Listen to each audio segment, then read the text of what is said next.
উৰণীয়া সেতু নিৰ্মাণৰ নামত তিনিচুকীয়াৰ বিভিন্ন ঠাইত গছ কাটি থকাৰ সন্দৰ্ভত প্ৰতিক্ৰিয়া প্ৰকাশ পৰিৱেশ কৰ্মী ঋতুৰাজ বৰুৱাৰ।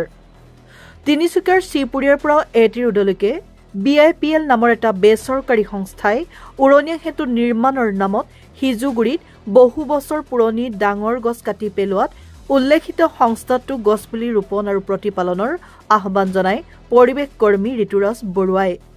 তদুপৰি তিনিচুকীয়া বন বিষয়াৰ উপস্থিতিত এনেদৰে গছ কাটি পৰিৱেশ বিনষ্ট কৰাত গছপুলি ৰোপণৰ লগতে প্ৰতিপালনৰ ক্ষেত্ৰত বন বিভাগে ব্যৱস্থা গ্ৰহণ কৰিছেনে বুলি প্ৰশ্ন উত্থাপন কৰে পৰিৱেশ কৰ্মীগৰাকীয়ে।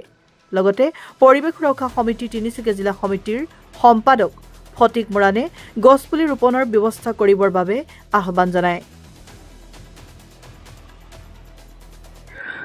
হয়, আমাৰ তিনিচুকীয়া শ্ৰীপুৰীয়াৰ পৰা আমাৰ এটি ৰোডলৈ এখন উৰণীয়া সেতু নিৰ্মাণ হৈ আছে। নিৰ্মাণ কৰিছে BIPL নামৰ এটা বেচৰকাৰী কোম্পানীয়ে। আৰু এই বেচৰকাৰী কোম্পানীটো উৰণীয়া সেতু নিৰ্মাণৰ কাৰণে আমাৰ সিজুগুৰিত বহুত পুৰণা কিছুমান গছ আমি কাটি থকা দেখা পাইছোঁ।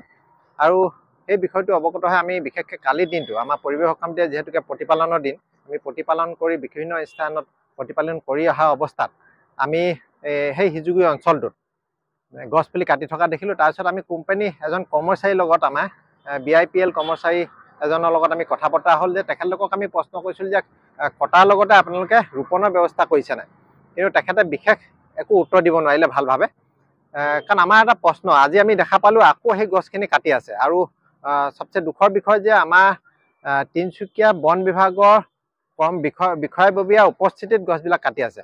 উন্নয়নৰ কাৰণে আমাক উন্নয়ন লাগিব, কিন্তু উন্নয়নৰ কাৰণে যধে মধে গছপুলি কাটি আছে। কিন্তু আমাৰ প্ৰশ্ন, বন বিভাগলৈ আমাৰ এটা প্ৰশ্ন যে তেখেতলোকে কটাৰ কাৰণে পাৰ্মিশ্যনটো ঠিকেই দি দিয়ে, অনুমতি প্ৰদান কৰে, কিন্তু কিমান গছপুলি তেখেতলোকে ৰোপণ কৰাইছে।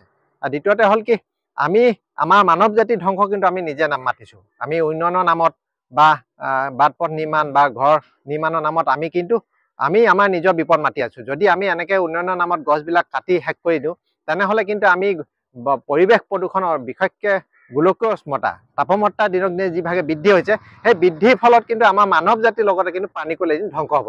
গতিকে আমি আহ্বান, যিসকল বেচৰকাৰী কোম্পানী আছে বেচৰকাৰী, সেই কোম্পানীসমূহলৈ আহ্বান যে আপোনালোকে উন্নয়নৰ নামত ঠিকে কৈছে, কিন্তু এদিন মৃত্যু আপোনালোকে নিজে মাতিব।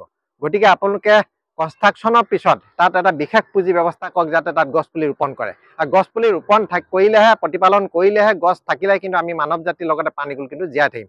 গতিকে অসম চৰকাৰলৈ আহ্বান, আমাৰ তিনিচুকীয়া জিলা প্ৰশাসনলৈ আহ্বান, আমাৰ পৰিৱেশ সুৰক্ষা সমিতিৰ তৰফৰ পৰা, যে তেখেতলোকে উচিত স্থানত বিশেষভাৱে উপযুক্তভাৱে যাতে তেওঁলোকে গছপুলি ৰোপণ কৰাৰ ব্যৱস্থা কৰে।